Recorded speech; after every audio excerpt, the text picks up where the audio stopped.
Da última vez que isso aconteceu no Brasil, pessoas comuns ficaram milionárias. E está acontecendo de novo, agora. E a maioria das pessoas vai perder essa janela pela terceira vez, do mesmo jeito que perdeu nas duas anteriores. Esse vídeo tem uma informação no final que pode mudar completamente o que você vai fazer com o seu dinheiro nos próximos meses, mas só vai entender quem assistir até lá. Se você descobrir, comenta aqui embaixo. Prazer, eu sou o dono do jogo e hoje eu vou te mostrar o padrão mais ignorado da história econômica do Brasil. Um padrão que se repetiu duas vezes nos últimos 30 anos e que está se repetindo pela terceira vez agora. Parte 1. 1996. Quando tudo começou. O ano era 1996. O Brasil tinha acabado de sair da maior catástrofe econômica da sua história, a hiperinflação, inflação de 2.000% ao ano. O Plano Real tinha funcionado, a inflação estava controlada, mas o governo tinha um problema enorme. Ninguém confia numa moeda recém-criada de um país com histórico inflacionário do Brasil. Para dar credibilidade ao real, o governo fez uma coisa simples e devastadora ao mesmo tempo. Pagou juros absurdos para atrair dinheiro estrangeiro. A Selic chegou a 25% ao ano. 25%. Você deixava o dinheiro parado no banco e ele crescia 25% por ano sem você fazer absolutamente nada. Nesse cenário, por que alguém colocaria dinheiro na bolsa de valores?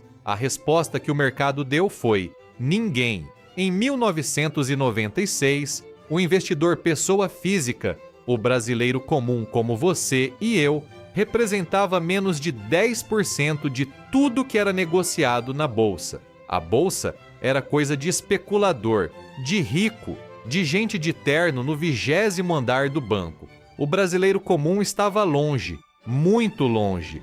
Dica do jogo: quando todo mundo está olhando para o mesmo lugar, o dinheiro grande está sendo feito em outro lugar. Em 1996, todo mundo estava na renda fixa, e foi exatamente aí que a maior oportunidade da história moderna do Brasil estava sendo construída em silêncio. Parte 2. O padrão que criou milionários. Aí vieram os anos 2000. A China acordou. 1 bilhão e 300 milhões de pessoas começando a construir cidades, estradas, fábricas, comprando carro, comendo carne, demandando aço, petróleo, soja, minério de ferro, numa escala que o planeta nunca tinha visto. E o Brasil, que tem tudo isso debaixo da terra e plantado nos campos, estava no centro do maior ciclo de commodities do século. As exportações brasileiras dispararam. O dólar, que estava em R$ 4,00 em 2002, foi caindo. R$ 3,50. R$ 3,00. R$ 2,50. Em 2008 chegou a R$ 1,55. O Brasil nunca tinha sido tão forte frente ao mundo. E o Ibovespa fez o mesmo caminho. A bolsa saiu de 10.000 pontos no início dos anos 2000 e chegou a quase 80.000 em 2008. 7 vezes em menos de 10 anos. Quem estava posicionado antes de todo mundo chegar ficou milionário. Quem esperou confirmação perdeu a janela. Dica do jogo: o dinheiro não é feito quando todo mundo já sabe da oportunidade. É feito antes, quando parece loucura, quando seus amigos te olham torto, quando o noticiário ainda fala de crise. Quem agiu em 1996 colheu em 2008. 7 vezes o dinheiro em 10 anos. Parte 3. O ciclo se repete. 2015. Mas como toda boa história tem um segundo ato. Em 2010, os problemas estruturais do Brasil começaram a aparecer. Inflação subindo, desequilíbrio fiscal, escândalos de corrupção. O Banco Central voltou a subir os juros. Em 2015, a Selic chegou a 13% e os títulos do Tesouro voltaram a pagar 7% ao ano acima da inflação. Pensa comigo, por que você colocaria dinheiro na bolsa com toda a volatilidade com empresas brasileiras cheias de risco político?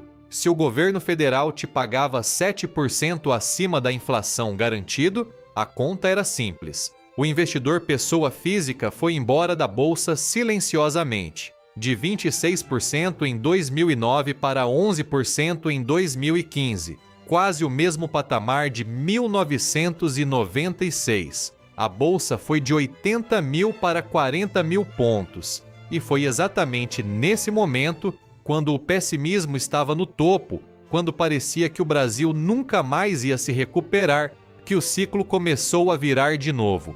Dica do jogo: o mercado é movido por medo e ganância. Quando o medo está no máximo, os preços estão no mínimo. Quando a ganância está no máximo, os preços estão no máximo. Quem compra no medo e vende na ganância fica rico. Quem faz o contrário, que é o que a maioria faz, perde. Parte 4. 2016 a 2019. Segunda janela. Em 2016, o impeachment abriu um horizonte diferente. O Banco Central começou a cortar os juros. A Selic foi de 14% para 4,5% em 2019. E mais uma vez o dinheiro na renda fixa não rendia como antes. E mais uma vez o investidor pessoa física voltou para a bolsa, de 11% em 2015 para 26% em 2020. E o Ibovespa foi de 40 mil para 130 mil pontos, 3 vezes o dinheiro em menos de 5 anos. Quem estava posicionado antes de todo mundo chegar multiplicou o patrimônio. Quem esperou confirmação chegou tarde. 2 ciclos, mesmo padrão, mesma lógica, mesmos resultados.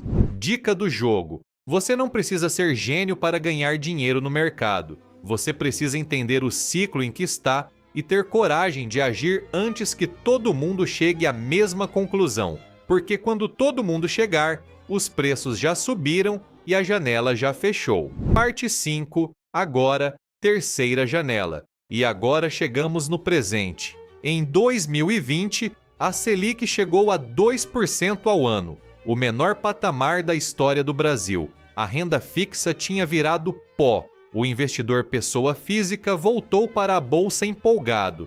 Aí veio a pandemia. Os governos do mundo imprimiram dinheiro em escala histórica. As cadeias de produção quebraram. A inflação disparou e o Banco Central subiu os juros de volta. A Selic foi de 2% em 2020 para 15% em 2025. Os títulos do Tesouro voltaram a pagar 7% acima da inflação.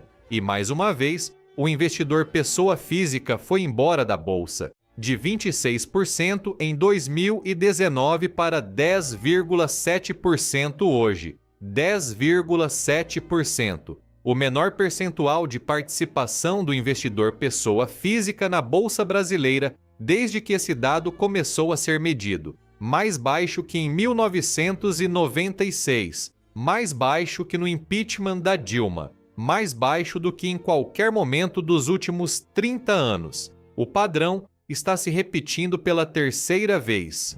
Dica do jogo: em 1996, o investidor PF era 9,9% da bolsa. O que veio depois foi 7 vezes o dinheiro em 12 anos. Em 2015, era 11%. O que veio depois foi 3 vezes o dinheiro em 5 anos. Hoje, está em 10,7%. A história não se repete, mas ela rima. E dessa vez, ela está rimando muito alto.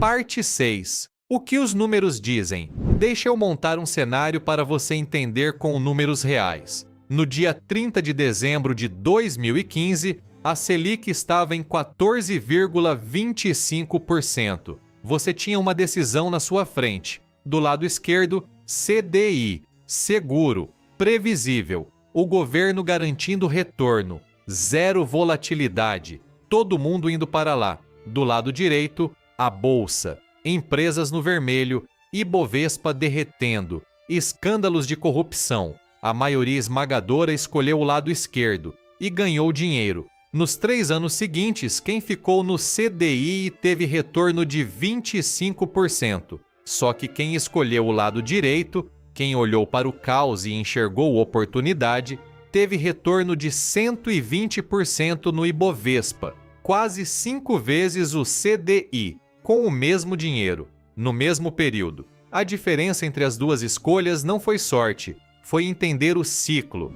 Dica do jogo: o mercado recompensa quem age antes da confirmação e pune quem espera a certeza. A certeza nunca chega antes da oportunidade. Ela chega depois, quando os preços já subiram e a janela já fechou.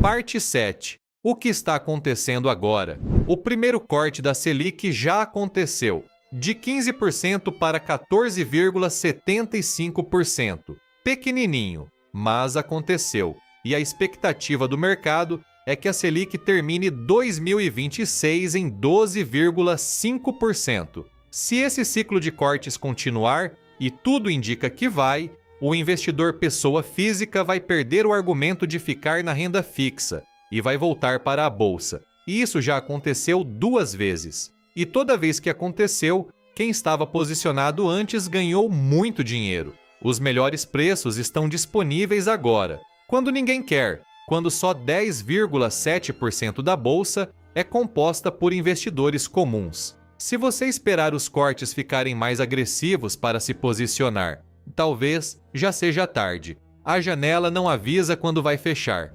Dica do jogo: você não precisa prever o futuro para tomar uma decisão inteligente. Você só precisa olhar para o passado com os olhos abertos, entender os ciclos e ter coragem de agir antes que todo mundo chegue à mesma conclusão. Porque quando todo mundo chegar, os preços já subiram, a janela já fechou e você vai estar olhando para o gráfico pensando no que poderia ter feito. Conclusão: da última vez que isso aconteceu, pessoas comuns ficaram milionárias. Não porque eram gênios, não porque tinham informação privilegiada, porque entenderam o ciclo antes de todo mundo. E agora o ciclo está se repetindo pela 3ª vez. 10,7% de participação do investidor pessoa física na bolsa.